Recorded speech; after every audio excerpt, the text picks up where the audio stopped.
দেখে নাও। তো আজকে কোথা থেকে হবে বলো? 106 থেকে, তাই না? দেখে না, 106 থেকে, 106 থেকে।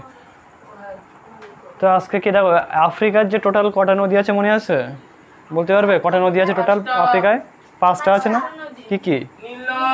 হ্যাঁ, প্রথমত হচ্ছে নীল নদ আছে, তাই তো? নীল নদ আছে, কঙ্গো আছে, তারপরে হচ্ছে কি নাইজার আছে, জামবেজি, আর একটা অরেঞ্জ, তাই তো? অরেঞ্জ। এবার দেখে নাও, নীল নদ যেটা আছে ওটা কিন্তু পৃথিবীর মধ্যে কি, পৃথিবীর মধ্যে হচ্ছে দীর্ঘতম নদী। আফ্রিকার মধ্যে তো হ্যাঁ হ্যাঁ, বড় না, দীর্ঘতম, মানে দৈর্ঘ্যের দিক থেকে অনেকটা বেশি। আর সবচেয়ে বৃহত্তম যেটি বলা হয় ওটা হচ্ছে কি অ্যামাজন হবে। বোঝা গেছে? অ্যামাজন, সেটা আমেরিকাতে। বোঝা গেছে? দেখো, নীল নদ হচ্ছে পৃথিবীর মধ্যে দীর্ঘতম নদী, আফ্রিকার মধ্যে তো দীর্ঘতম, তাই তো? এবার হচ্ছে ওটা পৃথিবীর মধ্যে থেকেও দীর্ঘতম নদী, ঠিক আছে? এবার দেখো, এবারে যদি নীল নদের দৈর্ঘ্য কত আছে, তাহলে নীল নদের দৈর্ঘ্য হচ্ছে কত? 6,650 কিলোমিটার, ঠিক আছে? বা কিমি, যেটাকে বলো কিলোমিটার বা কিমি, ঠিক আছে? তারপরে কঙ্গো কত আছে? কঙ্গো 4,700, তাই তো? তাহলে ওটা 6,000 আছে, এটা 4,000, মানে এটা সেকেন্ড সেকেন্ড পজিশনে আসছে, বা এটা দ্বিতীয় দীর্ঘতম নদী। যদি বলে আফ্রিকার মধ্যে দ্বিতীয় দীর্ঘতম নদীর নাম, তাহলে কী বলবে? কঙ্গো। তারপরে কী আছে? তারপরে আছে নাইজার আছে, তারপরে জামবেজি আছে, তারপরে আছে কে? অরেঞ্জ, ঠিক আছে? এবার দেখে নাও, ওরা অরেঞ্জ নদীটা বলছিল, ওটা এখানে এক এক করে এখানে এঁকে দিচ্ছে, দেখে নাও। দেখো দেখো, নীলনদ যেটা, ঠিক আছে? নীলনদ যেটা, দেখো এখান থেকে দেখো দুটো শাখা রয়েছে, ঠিক আছে? দুটো শাখা চলে গেছে, ঠিক আছে? একটা শাখা গেছে, বুঝতে পারছো? একটা আছে, দেখো এখানে এখানে দুটো শাখা চলে গেছে। একটা আছে, একটা নাম আছে কি, একটা হচ্ছে হোয়াইট নীল, আর একটাকে কী বলা হচ্ছে? একটাকে বলা হচ্ছে ব্লু নীল, ঠিক আছে? কী বলা হচ্ছে? একটাকে বলা হচ্ছে হোয়াইট নীল, একটাকে বলা হচ্ছে কি ব্লু নীল। দেখো, যে হোয়াইট নীল যেটা, যে আছে হোয়াইট নীল যে শাখাটা, এটা হচ্ছে বুরুন্ডি মালভূমি। এটার নাম কি? এটা হচ্ছে বুরুন্ডি মালভূমি থেকে উৎপন্ন হয়েছে, ঠিক আছে? বুরুন্ডি, ঠিক আছে? বোঝা যাচ্ছে? আর যেটা হচ্ছে ব্লু নীল যেটা আছে না, এটা হচ্ছে কি, এটা হচ্ছে কী নাম দেওয়া আছে ওখানে? ইথিওপিয়ার উচ্চভূমি। এর নাম হচ্ছে কি? ইথিওপিয়ার উচ্চভূমি, ঠিক আছে? লিখলাম না, ঠিক আছে? এটা সংক্ষেপে বলেছি, ইথিওপিয়ার উচ্চভূমি থেকে উৎপন্ন হয়েছে, ঠিক আছে? বেশি লিখলে পর ভরে যাবে, তখন কিছু রাখতে পারবো না, ঠিক আছে? লিখছি না, একটু হালকা করে লিখে দিচ্ছি। তাহলে এটাকে দেখো, তাই দেখো নীল নদের দুটো শাখা রয়েছে, একটা কি, একটা হচ্ছে হোয়াইট নীল, একটা হচ্ছে ব্লু নীল। মনে থাকবে জিনিসটা। তাহলে যে যে শাখাটা দেখো হোয়াইট নীল নামে পরিচিত, সেই শাখাটা কি, সেটা উৎপত্তি হয়েছে কোথা থেকে? বুরুন্ডির মালভূমি থেকে, ঠিক আছে? মনে থাকবে, কোশ্চেন আসছে কিন্তু যে হোয়াইট নীলের উৎস কোথায়, তাহলে বলতে হবে কি বুরুন্ডি মালভূমি, ঠিক আছে? পরের কোশ্চেন কী আসে, যে যেটা ব্লু নীল আছে যেটা, সেটা উৎপত্তি কোথা থেকে? সেটা হচ্ছে এই যে ইথিওপিয়ার উচ্চভূমি থেকে, ইথিওপিয়ার উচ্চভূমি থেকে উৎপত্তি, ঠিক আছে? এবার যদি বলে এই দুটো নদী যেখানে গিয়ে মিশেছে, তার নামটা কি? তার নাম হচ্ছে কি? তার নাম হচ্ছে কি সুদানের খার্তুম শহর আছে মনে হয়, খুব সম্ভব। মানে কী আছে ওটা? খার্তুম শহর আছে, হ্যাঁ। হ্যাঁ, সুদানের রাজধানী খার্তুম শহর। তাহলে এই জায়গাটা যেখানে মিশেছে না, দেখ এই দুটো নদী যেখানে মিশেছে, ঠিক আছে? সেই নদীর জায়গা, সেই জায়গাটার নাম কি? সুদানের রাজধানী খার্তুম। মানে সুদান একটা দেশ, ওর রাজধানী কি? খার্তুম। সেই শহরে গিয়ে মিশেছে এই নদী দুটো, ঠিক আছে? তারপরে এখান থেকে একত্রে প্রবাহিত গিয়ে পড়েছে কোথায়? উত্তরে ভূমধ্যসাগরে। এই যে উত্তর সাইডে এখানে ভূমধ্যসাগর না, জায়গাটায়, তাই তো? এখানটা ভূমধ্যসাগর না? তাহলে এই জায়গাটায় গিয়ে মিশেছে কোথায়? এটা কায়রো শহর, এখানটা মিশরের কায়রো শহরে গিয়ে এখানে মিশেছে। এবং দেখ, যখনই মিশেছে না, তখন এই জায়গাটায় কী বলতো, এখানে বদ্বীপ সৃষ্টি করেছে, ঠিক আছে? বদ্বীপ সৃষ্টি করেছে। এরপরে যখন পড়বি যে মিশরে হচ্ছে কিনা এত উর্বর কেন, এত কৃষিকাজ হয় কেন, ঠিক আছে? এত কলা চাষ বা হচ্ছে তুলো চাষ, রেশম চাষ, এগুলো হয় কেন, ঠিক আছে? কারণ কি, যে এখানে যেখানে পড়েছে নদীটা, ধরো এই নদীটা কি উৎপত্তি হয়েছে কোথায়? দক্ষিণ দিক থেকে উৎপত্তি হয়েছে, আর পড়েছে কোথায়? উত্তর সাইডে ভূমধ্যসাগর থেকে পড়েছে। তো যখনই পড়েছে না, এই জায়গাটা কী হয়েছে, এখানে প্রচুর পরিমাণে কি উর্বর ভূমিরূপ সৃষ্টি হয়েছে। বোঝা যাচ্ছে? এই মোহনাঞ্চলে কি প্রচুর কী হয়েছে, উর্বর ভূমিরূপের সৃষ্টি হওয়ার জন্য কি প্রচুর পরিমাণে এখানে হচ্ছে ফসল চাষ করা হয়, বা ব্যবসা বাণিজ্য দিক থেকে তো আছেই। তাছাড়া কি এখানে চাষবাসের জন্য বিশেষ উন্নতি লাভ করেছে, ঠিক আছে। এবার দেখে নাও এই পজিশনটা কি বলেছিলাম, এই পজিশনটা মনে আছে কি বলেছিলাম, মনে আছে কি মনে আছে এখানটায়? সাহারা মরুভূমি না, এটা হচ্ছে কি সাহারা, তাই তো? দেখো এই সাহারা মরুভূমির টোটালটা এই অনেকটা অংশ ধরে কিন্তু এটা সাহারা মরুভূমির যে এরিয়াটা না অনেকটা কিন্তু এরিয়া জুড়ে অনেকটা প্রচুর একটা বড় অংশ নিয়ে, ঠিক আছে। দেখো এই যে সাহারা মরুভূমির পূর্ব সাইড দিয়ে কি মূলত এই নীল নদটা প্রবাহিত হয়েছে না? পূর্ব সাইড কেন বলছি দেখো, উপরের সাইডটা কি বলা হচ্ছে উত্তর সাইড, নিচের সাইডটা কি বলা হচ্ছে দক্ষিণ সাইড, আর ডান সাইডটা কি বলা হচ্ছে পূর্ব সাইড, আর বাম সাইডটা কি বলা হচ্ছে পশ্চিম সাইড, তাই তো? তো এই যে পূর্ব সাইড দিয়ে চলে গেছে না, এটা সারা যদি হয় তাহলে পূর্ব সাইডে চলে গেছে কি নীলনদ চলে গেছে না? নীলনদ যখনই গেছে না এর পায়ে দিয়ে না, তখনই কী হয়েছে বলতো, এর চার সাইড দিয়ে কী হয়েছে প্রচুর জঙ্গলের উৎপন্ন হয়েছে। কারণ জলের পরিমাণটা কি ঠিকঠাক থাকার জন্য কী হচ্ছে এখানে জঙ্গল রয়েছে এই নদীর চার সাইড দিয়ে, বুঝতে পারছিস? কারণ কি জঙ্গলটা হতে গেলে কি দরকার, প্রথম জল দরকার, যথেষ্ট পরিমাণ জল নলে হবে না, তাই তো? তাহলে এখানে জলটা যথেষ্ট পরিমাণে কি থাকার জন্য কি হয়েছে এখানে চারপাশ দিয়ে সবুজ হয়ে রয়েছে, ঠিক আছে। এই নীল নদের চার সাইডে কি সবুজ হয়ে রয়েছে, ঠিক আছে, বুঝতে পারছিস? তাহলে কোশ্চেন আসে কি এই নীলনদটা সারা মরুভূমির পূর্ব সাইডে যে নদীটা রয়েছে তার নাম কি বলবো কিনা নীলনদ। যদি বলে নীলনদের পূর্ব সাইডে কোন মরুভূমি রয়েছে তার নাম বলবে সারা মরুভূমি। যেভাবে কোশ্চেন করলে পারবে, ঠিক আছে, বোঝা গেছে? আর কোশ্চেন দেয় কি যে এই ইথিওপিয়া বুরুন্ডি এই জায়গা এই যে দুটো যে উপনদী, ঠিক আছে, এই উপনদী যেখানে মিলেছে সেই জায়গাটার নাম কি, বা সেই জায়গাটার নাম কি, সেটার নাম হচ্ছে কি ওই যে খার্তুম শহর, সুদানের রাজধানী খার্তুম শহরে গিয়ে মিশেছে, তাই তো? ক্লিয়ার? তাহলে এখান থেকে কোনো সমস্যা নেই তো। এবার দেখে নাও পরের কোশ্চেন কী আছে দেখো। আর একটা যেটা মেন বলার বিষয় দেখো, আফ্রিকা মহাদেশের যে জলের পরিমাণ তার টোটাল 100% যদি হয়, তার 10% শুধু কে বহন করে, এই নীলনদ বহন করে নিয়ে যায়। বোঝা যায় জিনিসটা? মনে করো 10 লিটার যদি আফ্রিকায় জল থাকে তার ভিতরে 10 লিটার যদি 100 লিটার জল থাকে তার ভিতরে 10 লিটার থাকে কোথায়, নীলনদে। এরকম একটা ব্যাপার, ঠিক আছে। মানে 10% মানে কি 100-র মধ্যে 10%, ঠিক আছে, বুঝতে পেরেছিস? আর কি বলেছে দেখো, ঠিক আছে মোটামুটি এখানে। আর দেখো এখানে শহর তোমার আর কোশ্চেন কী থাকে যে নীলনদের আশেপাশে বা নীলনদের চার সাইডে কোন কোন শহরগুলি গড়ে উঠেছে, তখন বলবে কিনা খার্তুম শহর প্রথমত আছে এখানটা, খার্তুম শহরে যেটায়। তারপরে এখানে কায়রো, যেটাকে মিশরের রাজধানী কায়রো, যেটা ওই শহর গড়ে উঠেছে। তাছাড়া কী আছে ওখানে আলেকজান্ডার না কী সব আছে ওখানে, আসোয়ান আছে, ওটা তো আসোয়ান আছে, আসোয়ানে একটা বাঁধও কিন্তু আছে এখানটায়, এই পজিশনটা আসোয়ান নামে একটা বাঁধ আছে, ঠিক আছে, এই পজিশানে, ঠিক আছে, এই পজিশনটায় আসোয়ান নামে একটা বাঁধও আছে, ঠিক আছে। তাহলে আসোয়ান শহর আছে, এগুলো হচ্ছে সব শহর, ঠিক আছে। এই দুটো একটা দিতে পারে যে খার্তুম শহরটি কোন নদীর তীরে অবস্থিত, দিতে পারে, ঠিক আছে। এবার দেখে না কঙ্গো নদীটা দেখে নাও, কঙ্গো নদীটার উৎস দেখে নাও আগে। কঙ্গো নদীটা দেখো এরকম পজিশন থেকে উৎপত্তি হয়েছে, এরকম পজিশন থেকে উৎপত্তি কি এরকমভাবে চলে গেছে, বোঝা গেছে? এরকমভাবে উৎপত্তি হয়েছে এরকম জায়গা থেকে, বুঝতে পারছিস? এরকম জায়গা থেকে উৎপত্তি হয়ে গেছে, এরকম বেঁকে চলে এসছে, ঠিক আছে। তার মানে হ্যাঁ, এটা হচ্ছে কঙ্গো নদী, এটার নাম হচ্ছে কঙ্গো নদী, ঠিক আছে। মানে এরকম পজিশন থেকে উৎপত্তি, আবার কি কোথায় চলে গেছে, এই সাইডে কি আছে আটলান্টিক মহাসাগর না, আটলান্টিক, তাহলে এই সাইডে চলে গেছে, ঠিক আছে। মানে দক্ষিণ দিক থেকে উৎপত্তি হয়ে কোথায় চলে গেছে, আবার উত্তর দিকে চলে গিয়ে কি আবার সেটা মিশে গেছে কোথায়, আটলান্টিক মহাসাগরে মিশে গেছে, তাই তো। আর এই পজিশন থেকে কি হয়েছে, এই পজিশন থেকে একটা নদী রয়েছে, তার নাম হচ্ছে কি জামবেজি, ঠিক আছে, নামটা কি জামবেজি নদী, ঠিক আছে, এই পজিশন থেকে। তাহলে দেখো এই জামবেজি নদীর যেটা উৎস, তাই তো, এইখান থেকে জামবেজি উৎস, এখান থেকে কি এখানে কঙ্গো উৎস।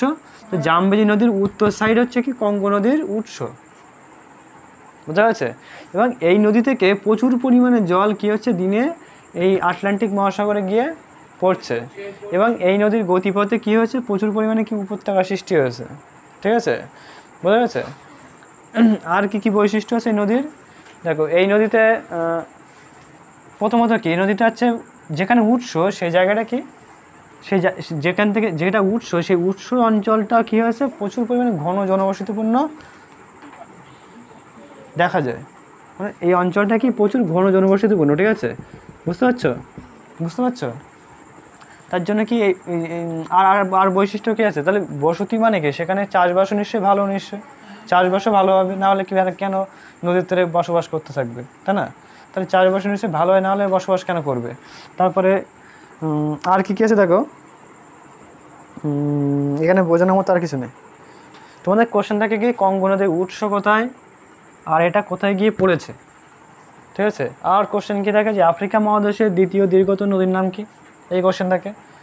আর কি থাকে, আর কঙ্গো নদীর আশেপাশে কোন কোন শহরগুলো গড়ে উঠেছে, ঠিক আছে? মোটামুটি এই কোশ্চেনগুলো ঘুরে ফিরে থাকে। তারপরে কোশ্চেন থাকতে হবে জামবেজি নদীর উত্তরের সাইডে, জামবেজি নদীর উত্তর সাইডে কোন নদীটি অবস্থিত? তাহলে বলতে হবে কিনা এই যে জামবেজিতে জামবেজির উত্তরে কে আছে? কঙ্গো নাই যে, তাহলে কঙ্গো নদীটি রয়েছে, ঠিক আছে? এবার দেখে নাও পরে যেটা আছে দেখো, দেখো নাইজার দেখে নাও, নাইজারটাকে দেখে নাও। নাইজারটা এরকম যে এই যে এটা কি, এটা আটলান্টিক মহাসাগর না?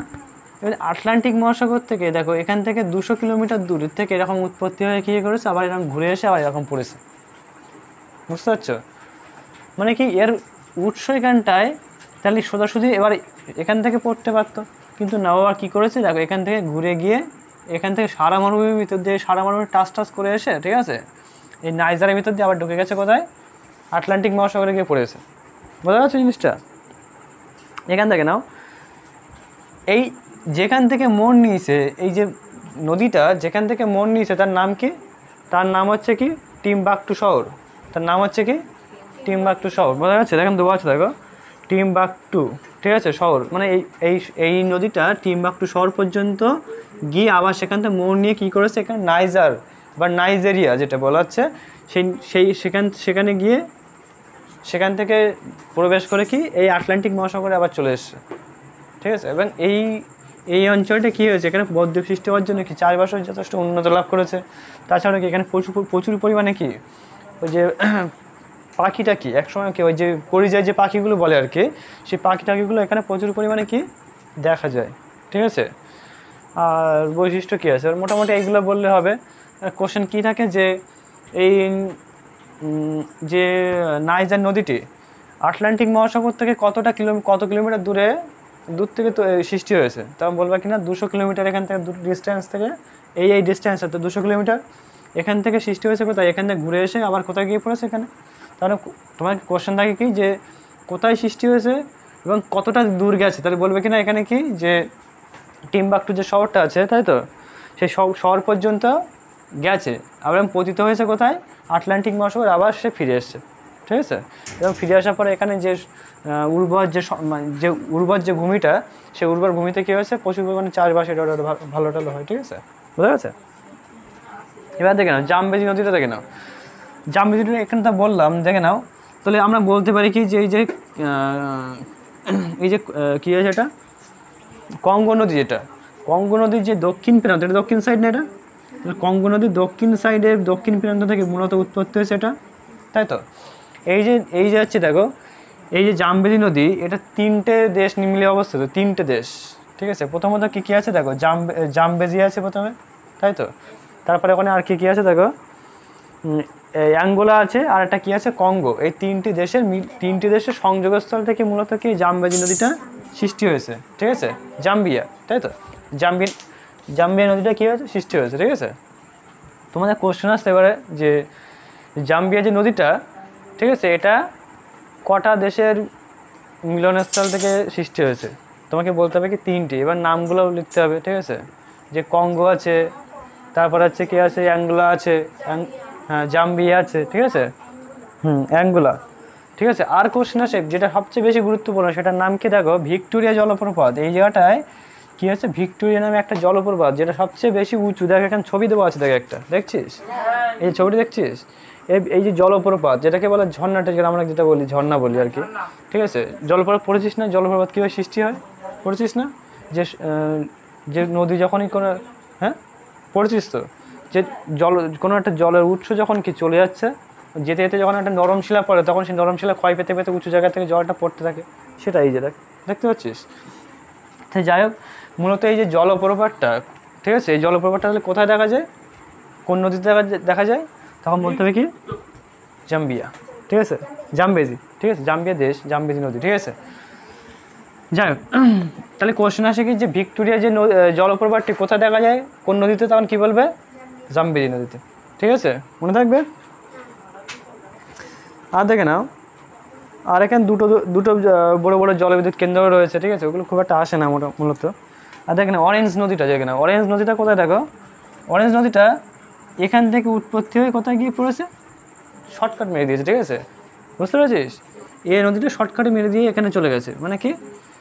আবার আরেকটা কোশ্চেন আসে, দেখো জাম্বিয়া যে নদীটা না, এই দেখো এই নদীটা কিন্তু কোথায় গিয়ে পড়েছে বলো তো, ভারত মহাসাগর, এই সাইডে কে রয়েছে, ভারত মহাসাগর না, ভারত মহাসাগর, তাহলে ভারত মহাসাগরে গিয়ে পড়েছে কিন্তু। কোশ্চেন আসে কি যে জাম্বিয়া যে নদীটি, ঠিক আছে, এটা কোন মহাসাগরে গিয়ে পড়েছে, তখন কি বলতে হবে ভারত মহাসাগরে গিয়ে পড়েছে। আর কি কোশ্চেন আছে, উৎস কোথায়, তাহলে উৎস কঙ্গো নদীর দক্ষিণ সাইড। আর কোন কোন দেশে, তাহলে জাম্বিয়া রয়েছে, অ্যাঙ্গোলা আছে, তারপর আছে ওই যে কী বল কঙ্গো আছে, ঠিক আছে, এই তিনটে দেশের মিলনস্থল থেকে কী হয়েছে এই জাম্বিয়া নদীর উৎস, ঠিক আছে, বুঝতে পারছি, জাম্বিয়া নদীর উৎস, ঠিক আছে। এবার দেখেন অরেঞ্জ, এই অরেঞ্জ যে নদীটা, ঠিক আছে, এই অরেঞ্জ নদীটা দেখো এখান থেকে দেখো একদম দক্ষিণ সাইড থেকে উৎপন্ন হচ্ছে এবং সেটা উত্তর সাইড থেকে হালকা গিয়ে আবার কোথায় গিয়ে মিশেছে, আটলান্টিক মহাসাগরে গিয়ে মিশেছে, তাই না, এই না আটলান্টিক মহাসাগর এই সাইডটা, তাহলে আটলান্টিক মহাসাগরে গিয়ে পড়েছে, ঠিক আছে। তাহলে এটা হচ্ছে কি সবচেয়ে পঞ্চম দীর্ঘতম নদী। তাহলে সবচেয়ে বড় কে আছে, নীলনদ, তারপরে কে আছে কঙ্গো, তারপরে কি রয়েছে নাইজার, তারপরে হচ্ছে জামবেজি, আর তারপরে কি রয়েছে অরেঞ্জ, এটার নাম হচ্ছে অরেঞ্জ, ঠিক আছে। এই নদীটা দেখো, এই নদীটার প্রায় কটা 23টা মতো মনে হয় জল ধারা না কি সৃষ্টি হয়েছে, ঠিক আছে, কটা আছে ওখানে 29টা, সরি, জল সেচের জন্য কি করেছে এখানে প্রায় 29টা মতো জল ধারা সৃষ্টি করেছে, ঠিক আছে, বুঝতে পারছো। মোটামুটি এই কোশ্চেনগুলো আসে এখান থেকে, ঠিক আছে, যে কোথায় গিয়ে পড়েছে, কোথায় উৎস, আর কটা কী কী সৃষ্টি হয়েছে না হয়েছে, ঠিক আছে। তাহলে এখানে কটা সৃষ্টি হয়েছে, এখানে কটা জল ধারা সৃষ্টি হয়েছে 29টা, এটা মনে রাখার বিষয়, ঠিক আছে, আর দরকার নেই এখান থেকে। এবার দেখে না পরেরটা, দেখে না পরেরটা, দেখে না আফ্রিকার জলবায়ু, ঠিক আছে, আমি একটু এখানে লিখছি আফ্রিকার জলবায়ু বলে।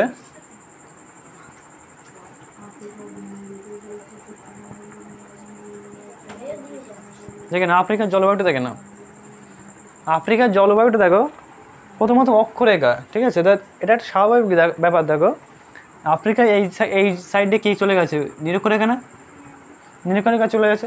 তো দেখো সূর্যটা সবচেয়ে তাপটা দেবে কোথায়, এই পজিশনটা দেবে তো নাকি, যদি এখানে দেয় তাহলে তাপটা দেওয়ার জন্য কী হচ্ছে, সেখানে বাষ্প মোচন বেশি হবে, তাহলে বেশি হলেও কী হবে সেখানে, এবার দেখো সবচেয়ে বেশি যে কঠিন বা শক্ত কাঠের যে বনভূমিগুলো দেখা যায়, সেটা কিন্তু সবচেয়ে বেশি দেখা যায় কোথায়, এই নিরক্ষীয় অঞ্চলে আশেপাশে অঞ্চলগুলোতে, বোঝা যাচ্ছে কেন দেখা যায়, কারণ এখানে যেমন তাপমাত্রা যেমন হয়, আবার তেমন কি সেখানে যদি বৃষ্টিপাত যদি সেখানে ভালো হয়, তাহলে কী হবে সেখানে, তাহলে সেখানে হচ্ছে ওই শক্ত কাঠের যে বনভূমিগুলো, যেমন হচ্ছে রোজউড, আয়রনউড, ঠিক আছে, লৌহ কাঠ যেগুলোকে বলে আর কি, বা হচ্ছে মেহগনি গাছ, ঠিক আছে, এই সমস্ত শক্ত কাঠের যে বনভূমিগুলো, সেই সমস্ত বনভূমিগুলো দেখা যাবে এখানটায়, ঠিক আছে, মনে থাকবে।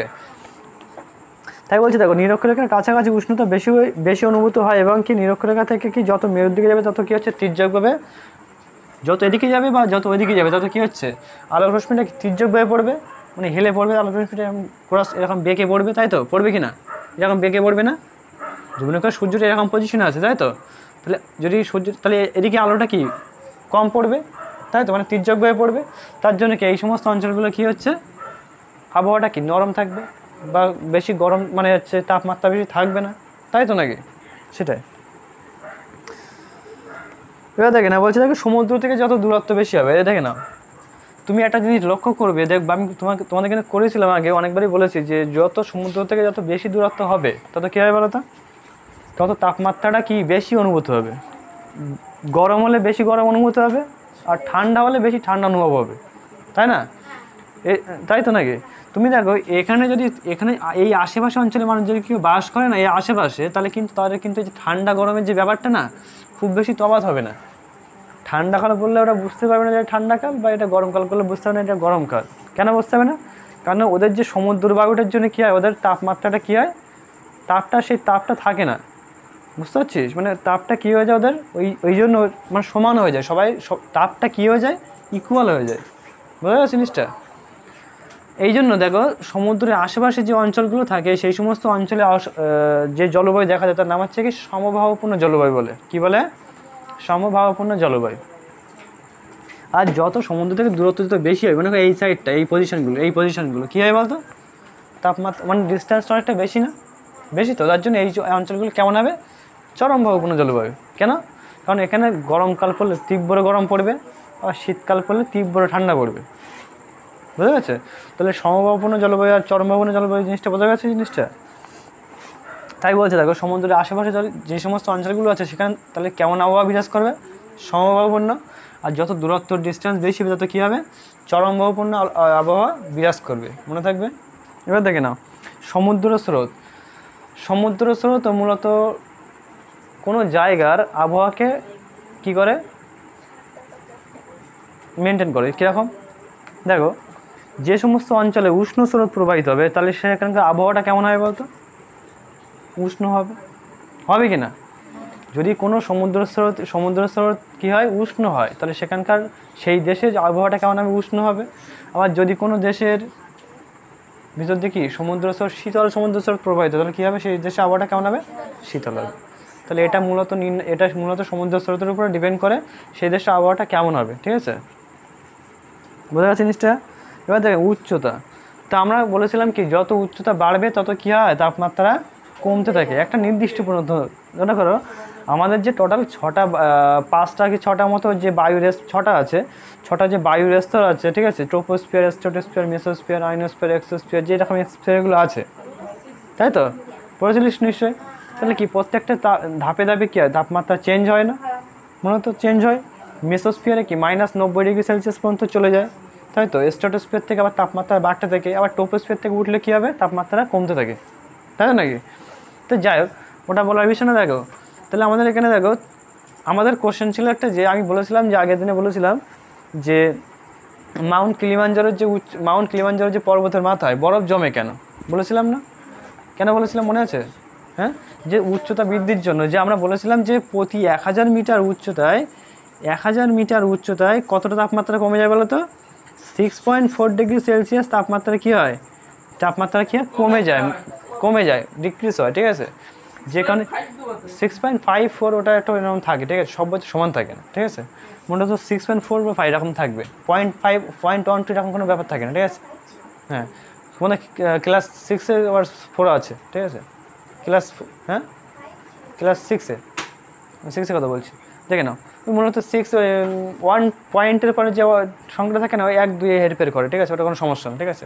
4ও দিতে পারো, 5 দিতে পারো, কোনো সমস্যা না। ঠিক আছে? তো যাই হোক, তো 6.4 প্রতি 1000 মিটার উচ্চতায় বা 1 কিলোমিটার উচ্চতায়, 1000 মিটার উচ্চতায় বা 1 কিলোমিটার উচ্চতায় তাপমাত্রা কতটা কমে যায়, 6.4°C বা 5°C তাপমাত্রা কী হয়, কমে যায়। ঠিক আছে? যে কারণে কি আমাদের যে পর্বতগুলো হয় না, সেই পর্বতগুলোর মাথায় কী হয় বলতো, এখানে বরফ জমে। বোঝা গেছে? বরফ জমে।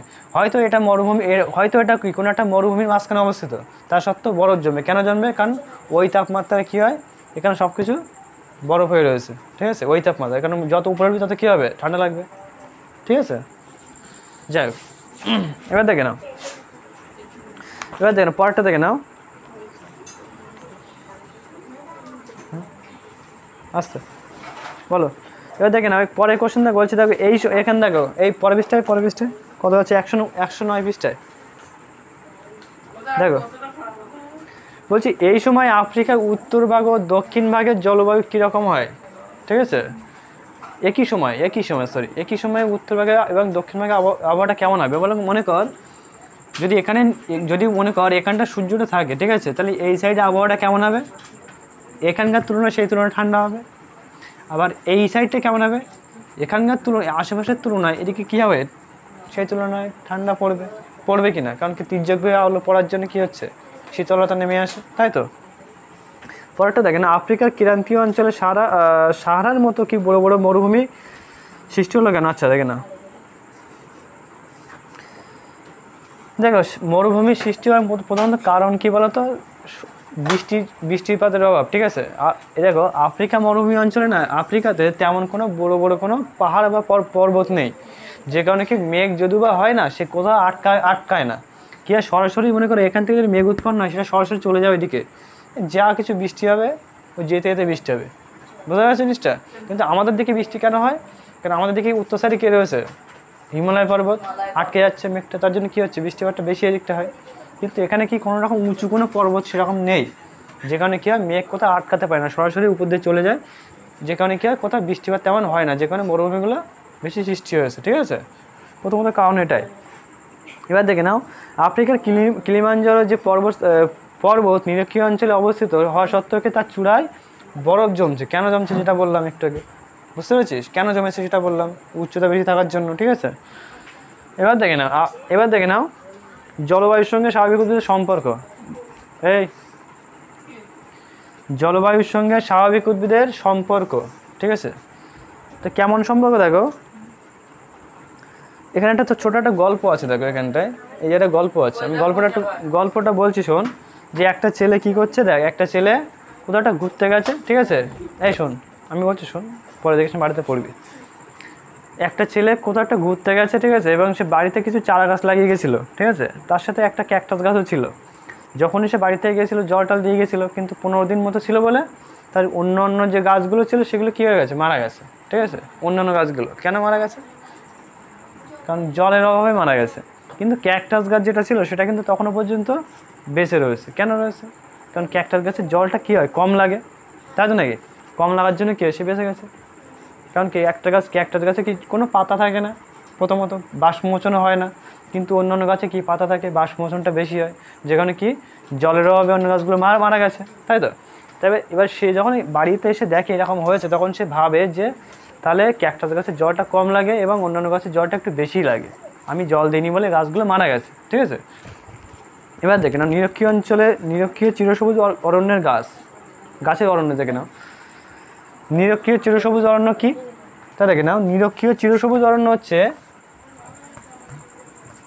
দেখে নাও নিরক্ষীয় চিরসবুজ অরণ্যটা কি? চিরসবুজ মানে কি? যে বন সারা বছর সবুজ থাকে তাকে কি বলে, চিরসবুজ অরণ্য বলে, তাই তো নাকি? আফ্রিকা মহাদেশের যে জায়গাগুলো মানে নিরক্ষীয় অঞ্চলের আশেপাশে যে অঞ্চলগুলো না, এখানে কী হয় বলতো, এখানে তাপমাত্রা প্রায় 27 ডিগ্রি সেলসিয়াস মতো থাকে, মানে গড় তাপমাত্রা আর কি। গড় তাপমাত্রা মানে বুঝিস তো, যে টোটাল 365 দিনের তাপমাত্রাকে 365 দিয়ে ভাগ করলে যেটা বেরোয় সেটা গড় তাপমাত্রা বেরোয়। তাহলে ওদের গড় তাপমাত্রা কত, 27 ডিগ্রি মতো আছে, 27-28 মতো আছে, ঠিক আছে। যাই হোক, তাহলে ওই রকম তাপমাত্রা। আর এখানে বৃষ্টিপাতটা কেমন হবে, এখানটা বৃষ্টিপাতটা কেমন হবে, বেশি হবে প্রথমত, কত 200 থেকে 250, তাই তো। তাহলে বৃষ্টিপাতটা বেশি, আবার তাপমাত্রাটাও বেশি, তাহলে এখানে গাছটা কেমন হবে, শক্ত হবে। যত তাপ দেবে, যত বৃষ্টি হবে, তত কী হবে, গাছগুলো মজবুত হবে, শক্ত হবে, ঠিক আছে।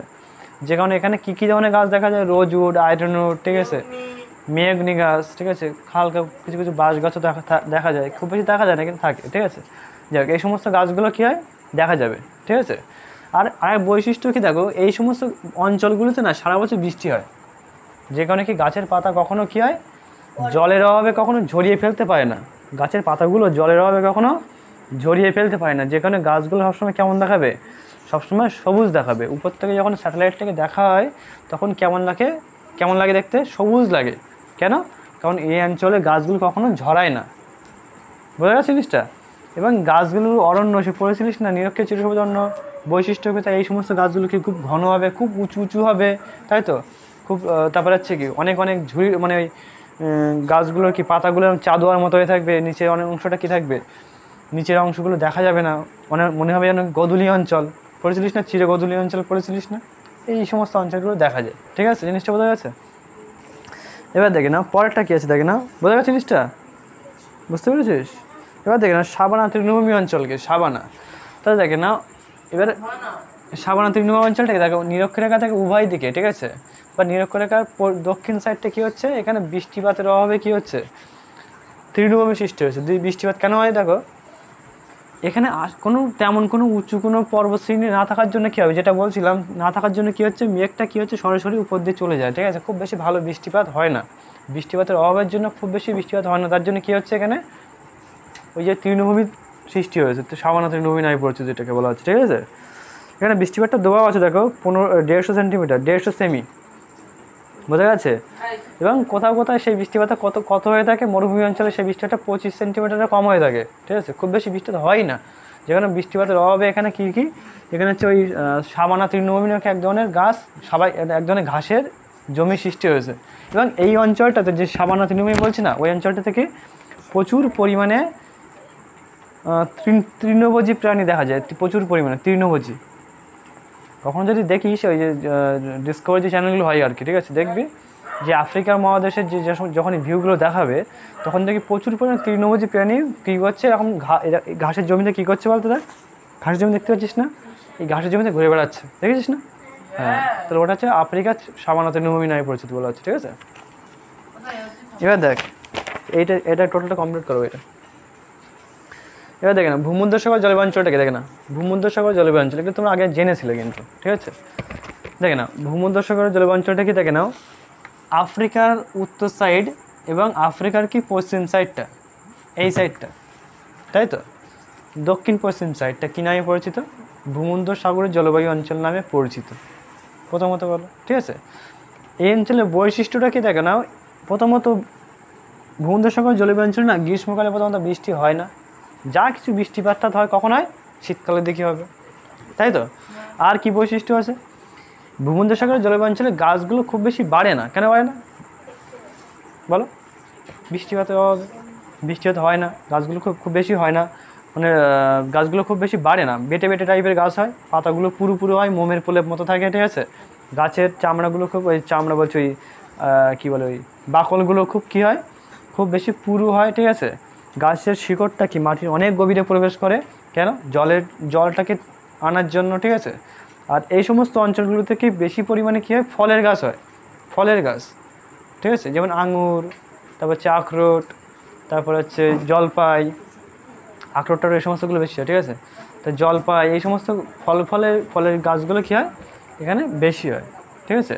এবং যে বিদেশি যে মদগুলো তৈরি হয়, ঠিক আছে, এই সমস্ত জায়গাগুলো থেকে কী হয় প্রচুর পরিমাণে তৈরি হয়, কারণ ওই সমস্তগুলো কী হয় ওই ফলের থেকে উৎপন্ন হয়, তো যেখানে বিদেশি মদগুলো কী হয় এই সমস্ত ভূমধ্যসাগর জলবায়ু অঞ্চল থেকে কী হয় উৎপন্ন হয়, মনে থাকবে জিনিসটা, যে অ্যালকোহল যেগুলোকে বলে আর কি, ঠিক আছে, সেই সমস্তগুলো এখান থেকে উৎপন্ন হয়, ক্লিয়ার। আর দেখে নাও উষ্ণ মরু অঞ্চলের উদ্ভিদটাকে দেখে নাও, উষ্ণ মরু অঞ্চলের উদ্ভিদ মানে কোথায়, এই অঞ্চলগুলো, ঠিক আছে, এই অঞ্চলগুলো কেন বলা হচ্ছে উষ্ণ মরু অঞ্চলের উদ্ভিদ, দেখো এই অঞ্চলটা কি প্রথমত বৃষ্টি হয় না, বৃষ্টিপাতের অভাবে কি হয় এই অঞ্চলগুলোতে কী হচ্ছে, বেশি বড় গাছ জন্মাতে পারে না, যা কিছু জন্মাবে তখন কী গাছ জন্মাবে বলতো, ক্যাকটাস, ফণিমনসা ওই ক্যাকটাস বা হচ্ছে বাবলা, খেজুর, ঠিক আছে, বা কাটা জাতীয় যে সমস্ত গাছগুলো দেখা যায় সেই সমস্ত গাছগুলো কোথায় দেখা যাবে, এই অঞ্চলগুলোতে দেখা যাবে। আর এই অঞ্চলে দেখো এই